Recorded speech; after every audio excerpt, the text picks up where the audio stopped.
and see the first part of it.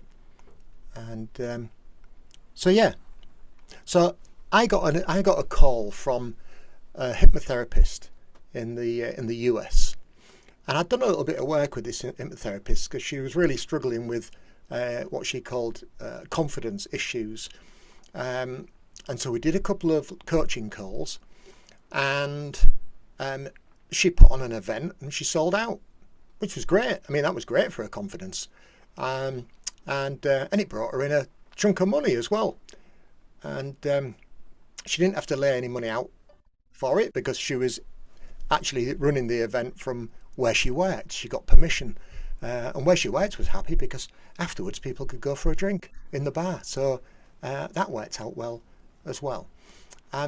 Anyway, a few months later, hi Amanda. Hi.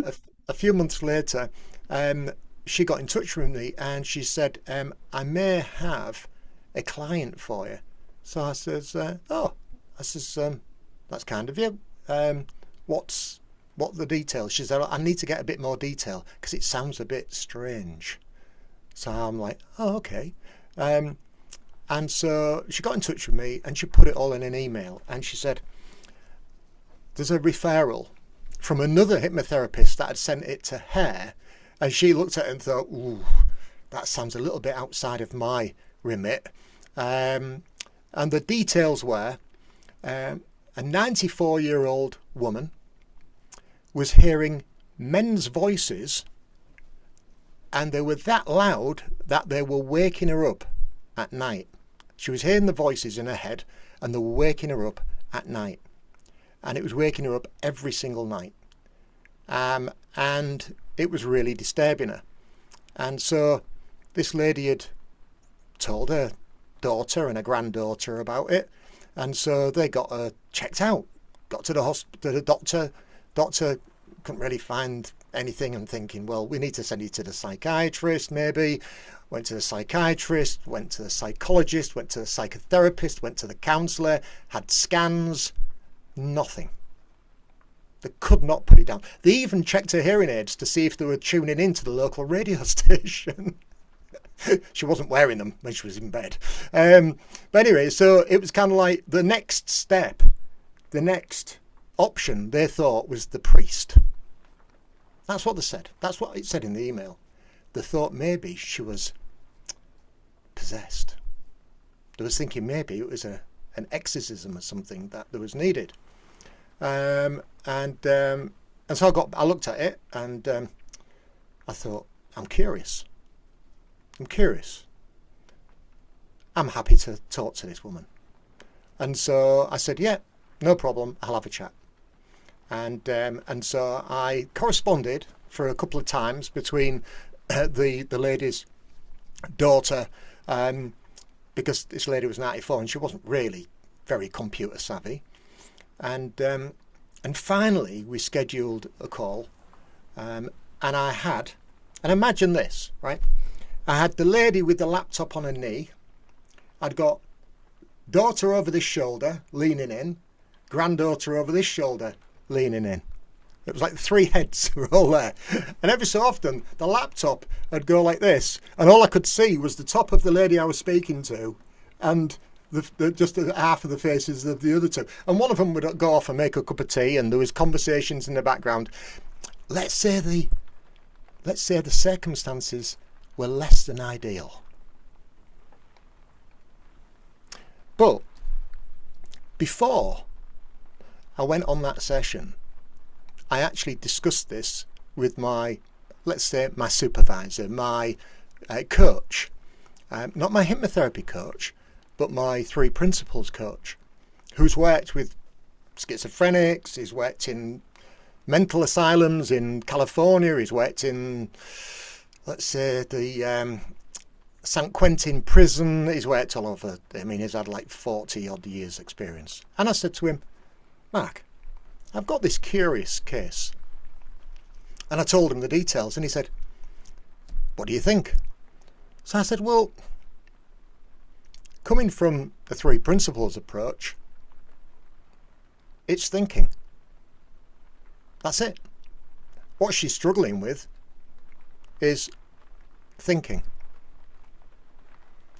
And he was like, okay, sounds like you don't need any advice. So I'm like, okay.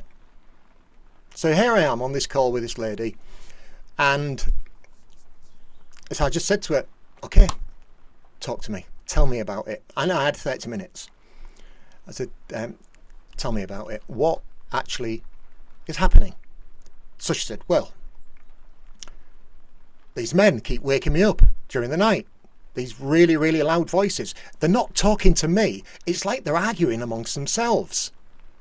I said, can you work out what they're saying or anything? You know, and she was like, no, it's just a load of noise, and it's loud, and it's loud enough to wake me up. So I said to her, okay, so tell me some more. And she's going into detail about it all. And then I asked her a question that really surprised me, because I was asking her curious questions about it, and it really surprised me. I asked her this question. I said, so when did this start? And she went really quiet, and she went, do you know what? No one's asked me that. Can you believe that? Doctors, psychiatrists, psychologists, psychotherapists. Now, whether or not they had and she'd forgotten, I don't know. I mean, I can't vouch for what people have said. But she said, I'll tell you when it started, young man. And she had all the details. She said, that night when I called the sheriff's office. I'm like, okay. So she said, I woke up and there was all that shouting, all that noise, all the men. My house was full of men. And I called the sheriff's office. And the sheriff came, a couple of cars actually. She said they had the guns with them. And she said, they searched my attic, my basement, they searched my house. They couldn't find anything. And they even searched the outbuildings. And she said, well, I just couldn't understand it. So I said to her, well, was there anything else going on at the time? And she said, well, yeah, I had been to the doctors a few days beforehand, and I'd got a water infection. I remember that as well, she said. So I'm like, okay.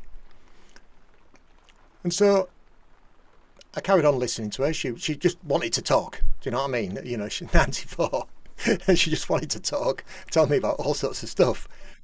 And then I just let Jacqueline in. And then just something come to me. And I guess it was what I would call a bit of an insight into what was going on. Because in my mind, it was kind of like, well, this might be that she had a delirium. That's what, I wasn't prescribing. I didn't go in with an idea of what it could be. But I just thought at the time when she said she had a water infection, I thought, that reminds me when I was a kid. I used to get tonsillitis quite often, and they'd kind of stopped taking the tonsils out by then. And I would wake up and I would frighten my mother to death. I'd be telling her that I was swallowing fish, and I'd be sat up in bed, dripping wet, going, oh, get the fish out of my mouth. and it'd be like, and she was worried. And there were other times I would get poorly, and I would imagine that I was carrying this giant globe, and I'm like, I can't hold on to this globe, and if I hold it, it's going to crush. And there was these things, and it just kind of came to me, and then I thought, God, it sounds what she was experiencing was really, really powerful enough to have woke her up that night for her to call the sheriff's office. And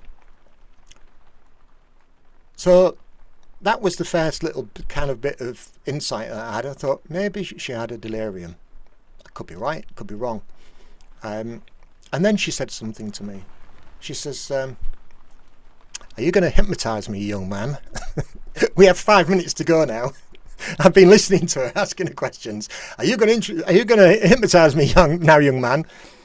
And I said, do you know, I don't really think you need hypnosis, to be honest. And she looked at me. Oh. And she looked a bit disappointed. And then it come to me. Then I got that, whatever I want to call it, insight, download, whatever you want to call it. I asked her this question. what would you do if your house was full of men shouting right now? And she went, well, I'd tell them to shut up. I just smiled at her. I went, you've got it. And now time was up. That was it. 2 weeks later, I get an email from her daughter to say that the voices have stopped. Done. Now, I didn't do anything. I listened. And I didn't go in with a prescriptive attitude. It was a discovery call after all. I don't think she knew what a discovery call was. I think she was going to get fixed. I didn't charge anything for it. I said it was a free discovery call. I'm curious. And I just listened. I listened and I asked a lot of curious questions. I let her give me all the answers. And there we have it. It really was as simple as that. Did I get lucky? I don't know. I've thought about it afterwards. I've looked at it through a kind of 3 principles lens, which I will share with you in a moment. But I'll just kind of open it up for questions. I mean, my question for you is, would you have taken that client on board knowing what you saw in the email, if you'd have seen an email come through with those details like that? What would you have gone into? Would you have gone into, oh no, that's well beyond my wheelhouse or pay grade? Or would you have thought, oh, I'm curious? I mean, no judgment, whatever, your sort of answer is, but I saw some heads shaking. But it's enough to put the fear of God into you, really, when you see something like that. Because it's kind of like, ooh. I mean, some people might think, oh no, I don't want to talk to that person, I might break them. And I see it in some of the forums, especially in the hypnosis forums, where somebody will say, oh, I've got this client and I'm wondering how to, what technique I should use. And then some of the older school people come in and say, you shouldn't be dealing with people like that. That's way beyond your capabilities, and you need to be specially trained in A, B, C, D, F, G before you can talk to somebody, and it's all very kind of, I know they mean well. But that curiosity is what really got me into a conversation with her. And also because I was coming from a place of understanding that whatever was happening was not external and demonic, but something that was being created with our own thinking. Maybe not directly conscious of it, maybe that little thought storm that was going on in her mind. But that, for me, that was really settling to know that was the case. Didn't know why, didn't know how, but that's why I had a call with her. But so any questions from anybody? You're probably really disappointed about how it got fixed. You're thinking, oh, we was expecting the exorcism removal technique or something. But no, anybody got any questions? I don't have a question, Kev, but I think what is clear is I would have done exactly what you did and been curious about it. But I think what's apparent is that you gave her back control over her situation, whereas everyone else was trying to take her control away and make it something outside of her control, whereas you realized it was something within her control, and just giving her that ability to go, oh, actually, it's quite simple and easy how I deal with this, instead of going, that I know, obviously sometimes all of these things have to be medically checked out. But I think that's the biggest thing is people, and as you said, having a conversation, people just need to feel seen and heard. And so I think that apart from anything else is instead of someone going, oh, I think you need to do this, that, and the next thing. I think sometimes, as you say, just listening to people allows them to come to their own conclusions. Yeah, absolutely. Their own agency. Mm. She was maybe feeling very out of control. The fact that she was being woken up every night by these men having a conversation. I mean, that's unnerving. And the idea of the kind of model of, I must be broken, therefore I need fixing. Mm. And so nothing that I said kind of indicated that to her. Nothing.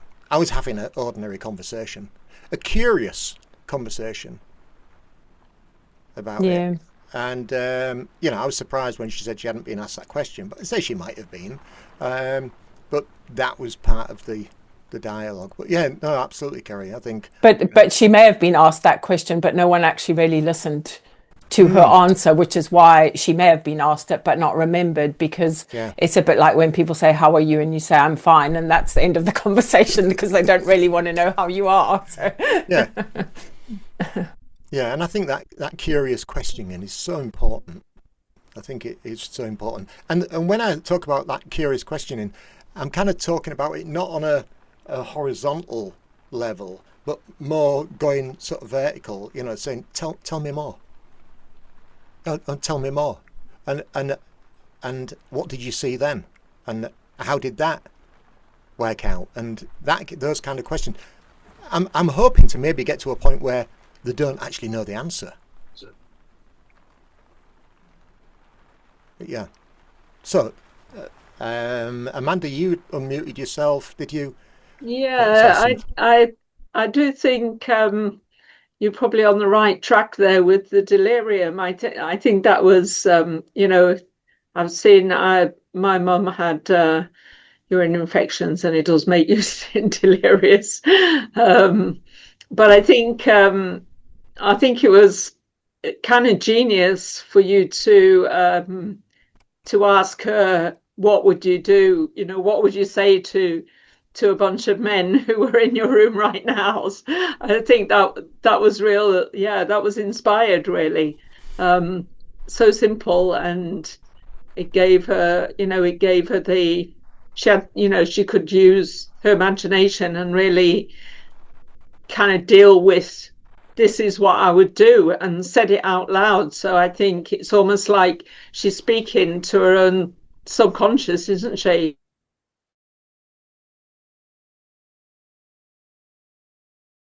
Good, a good sort of suggestion, not suggestion, but question to ask that would for her to implant her own suggestion. Yeah, I like that. And I also think, seeing her, if you'd have seen her, she was a real matriarch. Do you know what I mean? And it's like, men, if they were in my house shouting, she really delivered it. It was with real gusto. So it felt very, very hair. Do you know what I mean? It was, she wasn't timid. And she got to 94. I mean, God, you've got to give the woman some credit. I mean, imagine at 94, she's navigated a World War II. She's navigated a lot of life. So a lot of men in her house shouting. I mean, that's chicken feed, as they would say. I think the other thing is not seeing it as a problem as well. Yes. Not treating it as being a problem, and not coming in as the expert. That was the other thing. I didn't come in as the expert. She's probably thinking, who's this young whippersnapper with his flat cap and his funny accent? It was just, and the fact that all the circumstances, the noise, and the fact that people coming and going and everything else like that. I just worked with what I had in front of me. Where was she from, Kev? She was from the deep south, I think. Oh, okay. Yeah. So she had a great accent. But yeah, I mean, the sheriff's office came, so I kind of. When you said sheriff's office, I was thinking, oh, that's not UK. No, it's definitely American. Yeah. Fiona. Yeah, it is an amazing story, but I think I was just curious that I wonder why the voices didn't stop when the delirium went down. I think that must have been so scary for the lady, and to feel that what was going on. I'm just curious if I ever sort of come across that again. I was just wondering. I wonder why. Like you saying like the fish is going in your mouth and carrying the big globe. Obviously, that went when your temperature came down. So I'm just wondering why that stayed so. And it felt so real. Well, I think sometimes when our thinking feels so real, then maybe it kind of sticks around as being something, and take into account maybe age as well, that it felt, that kind of gap between reality and, and fiction. I mean, the other thing is as well, when we're in a low mood, we can really get caught up in believing our thinking. And I don't know whether she was in a low mood, whether she was ailing in any other way. But they say when we're in a low mood, our perspective on things, what our imagination tells us, and what our logic tells us, might get a bit distorted as well. So that's if I met somebody who was saying that, then I would think that they're caught in a low level of consciousness or a low mood or whatever you want to call it. And that really does colour reality. And we all see different reality anyway, as far as I'm concerned. But she was maybe seeing what was happening. And the idea of it coming back was that fear of it coming back. Going to sleep. She actually said to me, in fact, that it's good that you brought that up actually, because she actually said to me, every night when I go to bed, I read first because I'm frightened to go to sleep because of the voices coming back. She actually said that to me. That's just come back to me now. So she's going to sleep with the anticipation of it happening. That makes sense, because that's very strong, isn't it? That's suggestion. Fear would wake a lot of people. Imagine your house being burgled while you're in bed, and the slightest bit of noise after that, when weeks later, months later, whatever, could easily just take you back to that. Is that glass being smashed again? Whatever it is. So I think that is very, very possibly the thing. Yeah. Yeah, that makes sense. Thanks. Yeah. Any other questions? Chris, you done muted yourself. Do you have a question? Oh, sorry. I didn't realise. Sorry, Kev. Oh, no, that's okay. No problem. Yeah. But I thought it was an amazing story. It was really, really interesting to hear. And I couldn't miss tonight because I wanted to know. Curiosity, you see, yeah. Yeah, curiosity. It was a good curiosity hook, wasn't it? That's it. Only give you 3/4 of the information, so you come. There was nothing for sale. But I just wanted to share it because it really stuck with me as being a wonderful way of how people have their own solutions. It's kind of like there are no problems that we don't already have the solution for built in. That is, that's the mindset that I have when I speak to clients. There are no problems that you don't have the solutions for, because we've all got that.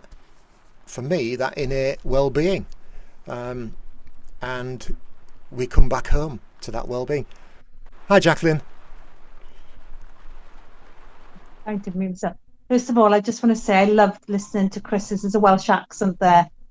I don't know many Welsh hypnotists. Hello, Chris. Hi. Oh, hello. We've got a fellow Welsh hypnotherapist. I'm from Swansea. No, Kevin, something that you mentioned about the agency and the fact that you didn't go in with a white coat kind of attitude, and you hit the nail on the head. There's so many hypnotherapists out there that will jump on you and accuse you of being, well, all kinds of dangerous. But what's their option? Do you know what is the option out there? And I work very similar to you, Kev. And when you suffered from that type of thing, it's the anxiety, as you said, isn't it, that keeps it alive, and the thoughts. And once we can learn to work their anxiety. But the question I had in waffling, sorry, it's a Welsh thing, and we waffle, is, do you know when you use the analogy of the men to get up, was this something that you picked up within her and that you used it because it's something that you sensed just by talking to her, that would be her thing? What would she do if the house was full of men? Is that, Yeah. are you talking about? I don't know where it come from. I would call that an insightful moment. Yeah, therefore. I was just listening.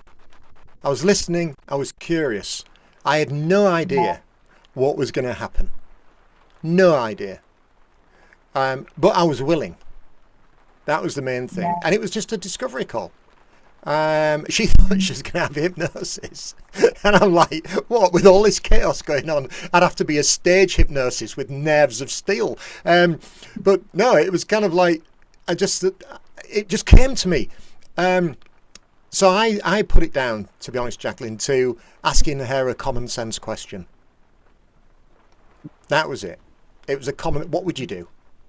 If that was really happening, so let's take it from this is all in the mind to, if that was really happening, what would you do?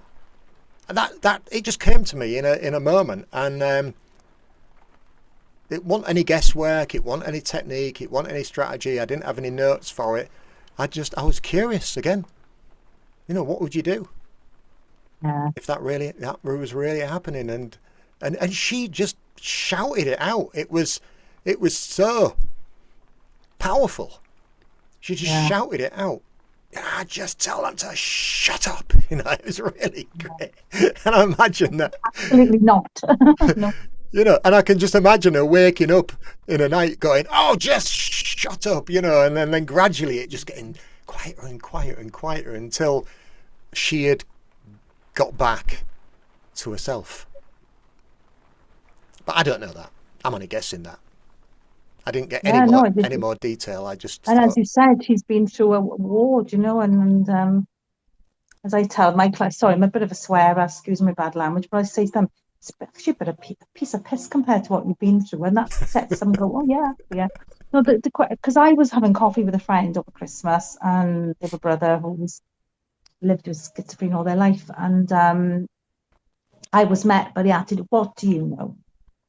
We'd paid thousands on doctors, but this family had come over from another country, and in the 70s, when racial abuse was very high in London, and got their window smashed, and the dad sadly died quite young of a heart attack. So one of them's gone on to be very successful. The brother is very he's got schizophrenia, They've tried him on a new medication, but when I tried to suggest seeing hypnotherapy, it was like, what do you know? And I think that's the trouble with our field. We're not doctors, but we know our profession inside out, back to front.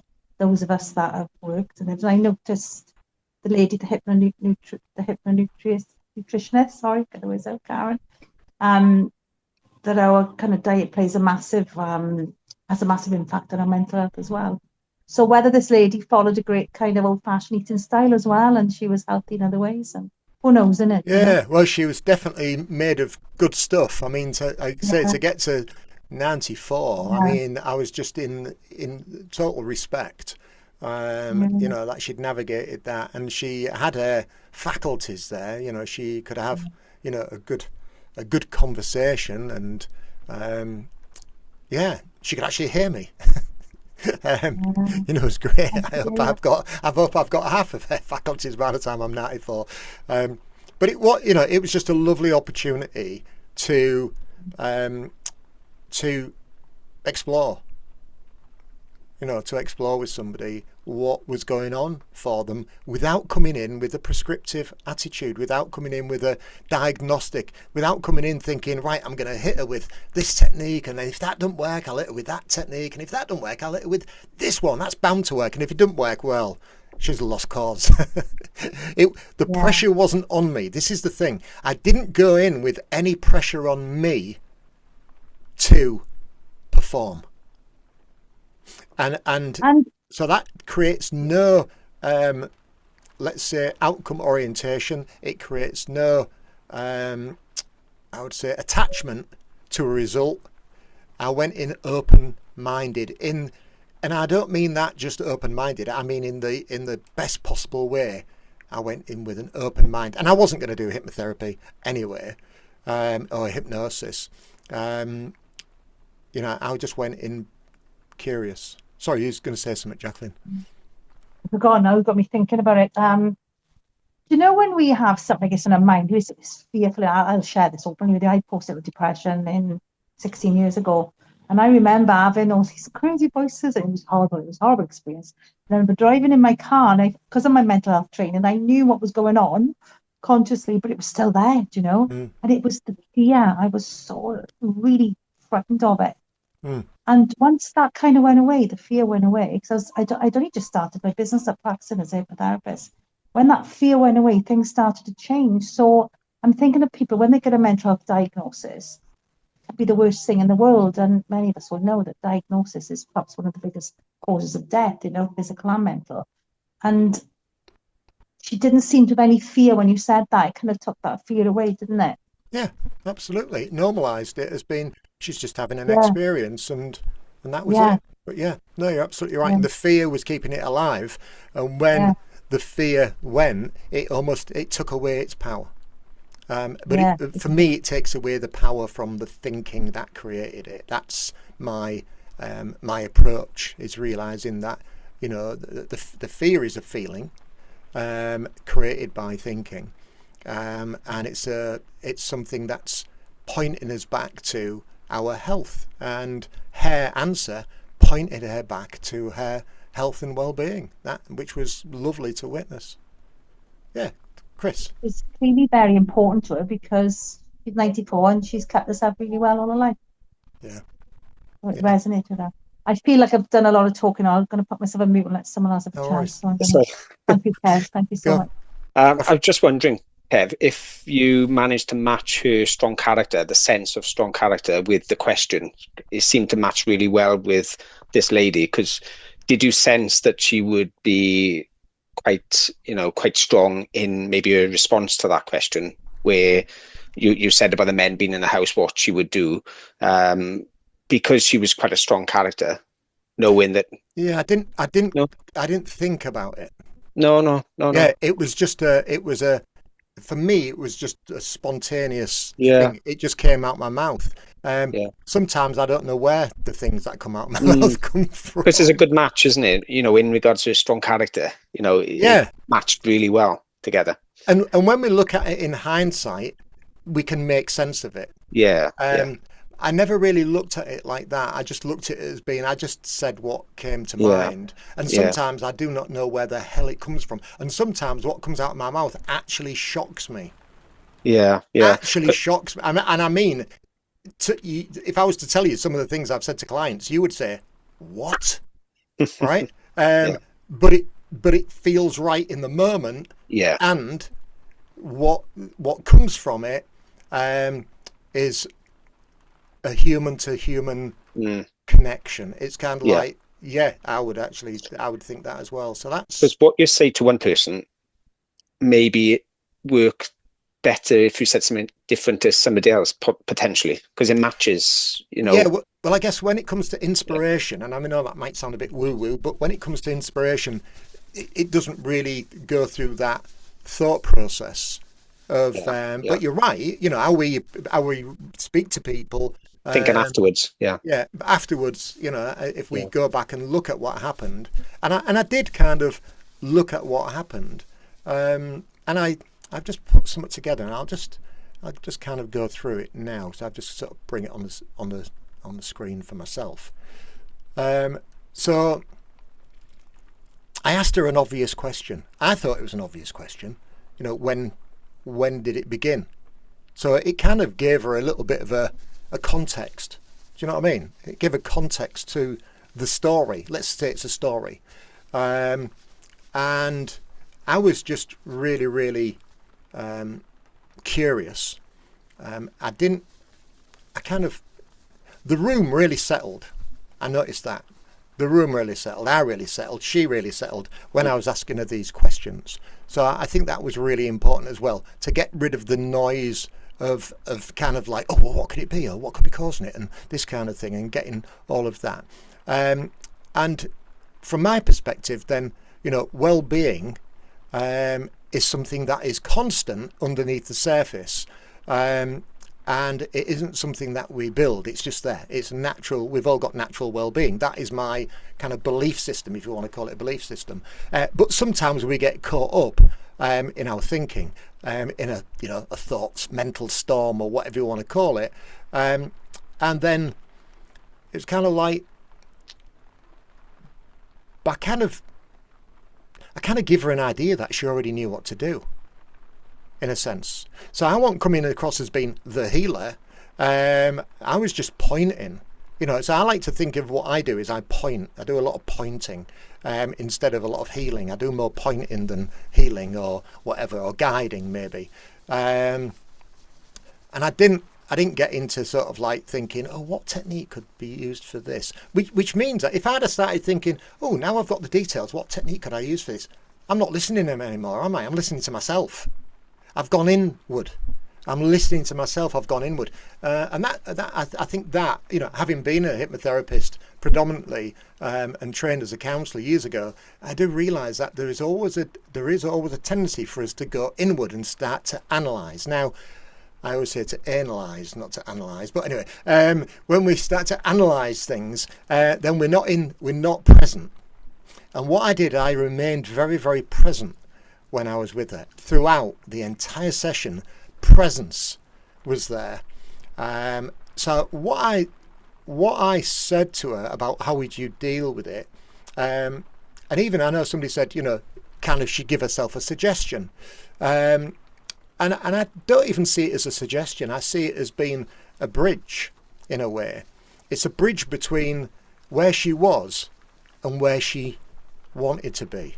So that her own wisdom told her, when asked the question, what would you do if your house was full of men shouting?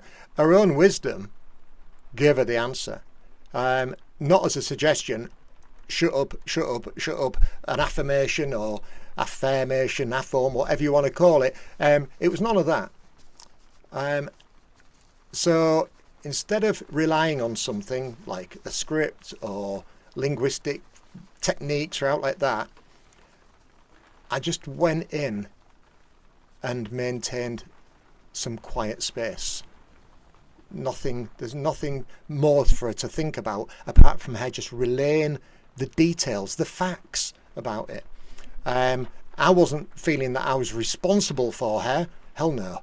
I wasn't going to be responsible for her. She was responsible for her own well-being. She kind of got herself into this pickle, so I believe that she would get herself out of it. That's that kind of faith, that hope there, trusting that intelligence, same intelligence that heals cuts and grows our hair, is there for everyone all the time. That is where I'm coming from in it. I wasn't looking for some kind of and this is people can get into this. I wasn't looking for some kind of deep-seated or deep-rooted trauma, reason, complex psychological causes, because for me that's a lot of thinking and it just creates more noise. Now, some people might not agree with that, but I wasn't interested in looking for sort of like for digging up anything. I just wanted to know the timeline, just what was going on, so I could get a kind of, I was interested. I was just interested in what was going on. So I was curious. I call it the power of not knowing. And I think that's lovely. Because when you don't know, you go very quiet. Because the only way you're going to find anything out is by being quiet. Because if you don't know something, shut up and listen.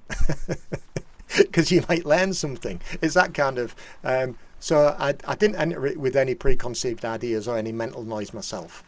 I heard that she'd been to the usual agencies within her culture, and then I just had a kind of an inkling that when she said she'd been to the doctors and she'd got that, I kind of thought, well, maybe she'd had a delirium, but that was just a guess. It wasn't a prescription. I was kind of guess, and treating it as though she wasn't broken, just obscured by that temporary sort of storm of thinking, which had been perhaps triggered by a physical infection. when she asked for the hypnotherapy, I declined. Imagine that. So are you going to give me some hypnotherapy? Are you going to sort me out? No. It's kind of like, no, I'm giving you it all back. Yeah. Because I think that any technique, any hypnotherapy would have just complicated things, to be honest, looking at it. As I say, it wasn't ideal situation anyway, but it just didn't feel right. But listening, I think that listening gave space for her to just come up with a common sense, without anything, intellectual or going to give her a headache. I didn't panic. I'd got 30 minutes. We got to about 25 minutes and she was telling me all about it. She could have talked for hours, like grandparents are like. But I realised the time was coming, and then she goes, so she must have been looking at the clock, because she said it to me about 5 minutes to, you're going to hypnotise me? And I'm like, no, I don't need to hypnotise you. I mean, I was really tempted to say, I think you've done a good job all on your own, but I didn't. Yeah, I guess that's it. And I guess there's a kind of teaching point in it. I heard something when she was telling me. I heard that she had just got caught up in her thinking, and that's why I looked for kind of reconnecting with that sort of common sense, because I think the common sense is really important. So this is how I went. I saw her as a whole person, not broken. Yeah. I listened and I waited patiently. And then I pointed her back to herself. And it was just simply common sense. And that really kind of sums it up for me.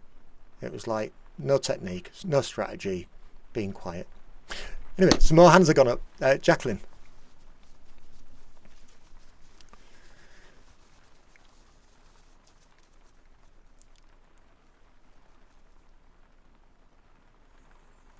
Oh yeah, just unmute Yeah, yourself. it went up there. I'm sorry, I'm just listening to all in the background. Sorry.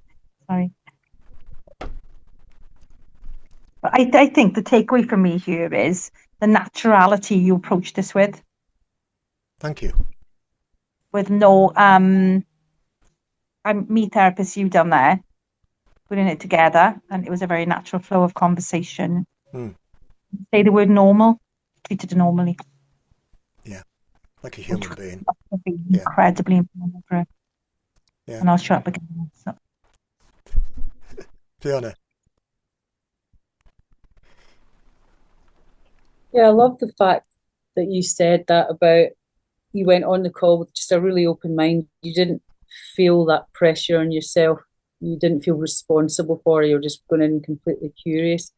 Everything you say just kind of really makes sense. And sounds very reassuring as well. I'm just curious to know how you kind of left it. Obviously, you said, what would you say? And, you said that you felt everything kind of settled. Did you kind of leave it with the kind of sense that was enough? Or had you kind of left it as if, let me know how you are? Or how did you kind of end the call? Okay, so when she said, well, I would just tell them to shut up, I said, there you go. I just said that. There you go. Yeah. I could have cried. When I heard her say it, I just now saying it makes me feel emotional. I could have cried when she said it, because it was like, she got it. I just felt, I felt she's got it. That's it. She's got it. Wow. Win. It was just, it just felt, everything just kind of collapsed. And it was just like, wow. Just the way she said it and everything, it was like, she's got it. Yeah. And I said to her, that's it, you've got it. And I didn't say to her, so on a night when you wake up, I want you to do this 3 times and turn around the 4 times and then put your head on your pillow. And, I didn't give her any technique. She didn't need to be taught anything. I mean, bloody hell. I mean, the woman's, it was amazing, like everyone is. We've all got the answers. But yeah, it was just pointing to it. It was almost, nothing need to be said. It was like, you've got it. And I think that maybe was just a final reassuring word. Yeah. At the end, you've got it. It's really And powerful. I only said that because I felt it. Yeah. I didn't say it as a technique. I didn't say it as, now I say this because this will reinforce this. I just said it because that's how I felt. I thought, she's got it. And I just said, you've got it. You know, and she was like, okay, right. I said, right, well, lovely. You know, and I said to her daughter, I said, let me know how she gets on. That was it. And then I forgot about it, to be honest. Then I didn't really think much about it after that. I was just like, wow, that was fab. And I kind of spoke to my supervisor about it. I said to him, oh, you know, do you remember that? And he went, oh yeah, how did it go? And I said to him, and he was like, wonderful, wonderful. You know, and as he would say, she came home to herself. That's his way of putting it. She came home to herself, yeah. Oh, thank you. Thanks, Fiona. Kim.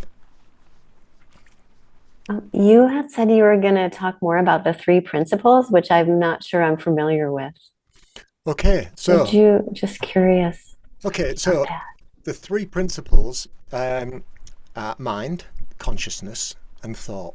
It would probably take me a while to go through it, but if I was just to say that mind and consciousness take care of themselves, they do a great job, yeah. But thought is where we get caught out, and so we've got thoughts are coming through our mind all the time. We don't have control of our thinking. It's a conveyor belt. It's just like ticker tape along the bottom of the news report. You know, we're listening to the news and then we're getting all this other stress coming underneath, and now a bomb's gone off here and this has happened and that person, you know, that is the nature of thought. And where it catches us out is when we grab hold of a thought that doesn't serve us. And when we grab hold of a thought that doesn't serve us, then consciousness, as I said, consciousness does a great job. Consciousness comes in and employs all of the senses. And I kind of explain consciousness like this. When we have a thought, whatever it is, consciousness comes in and says, oh, it's our turn to turn up. Lights, camera, action, surround sound. Yay! And that's it. It makes it as real as possible. Consciousness doesn't have an opinion about whether it's serving us or not. It's being called upon. It's being called upon by thought, where we're putting our energy.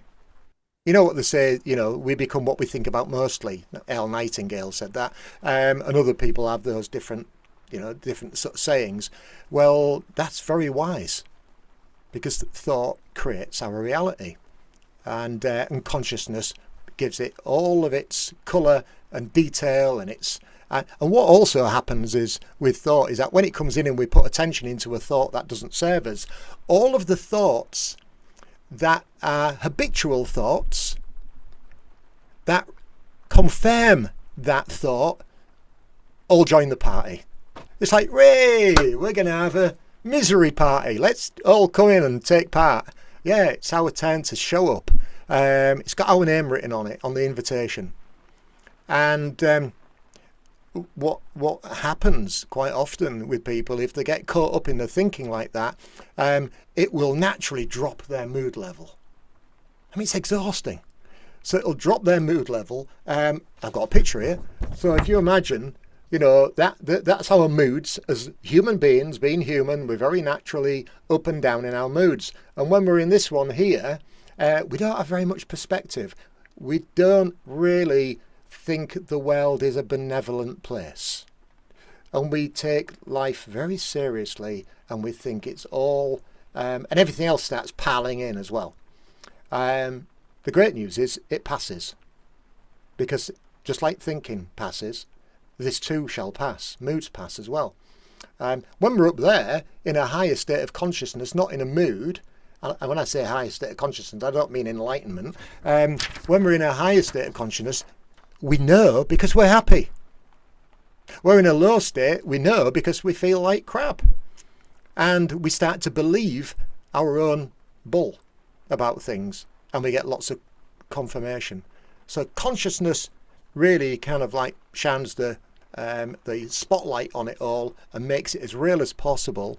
And I say thought is that coming across that ticker tape.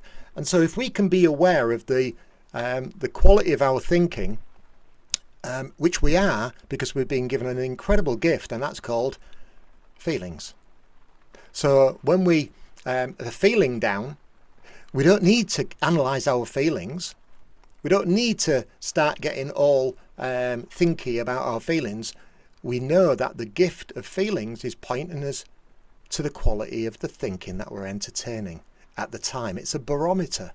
It's a gift of mind. Now I'll talk about mind. What is mind? Mind isn't that thing between our ears. The brain is physical, the mind is spiritual. That's as I see it.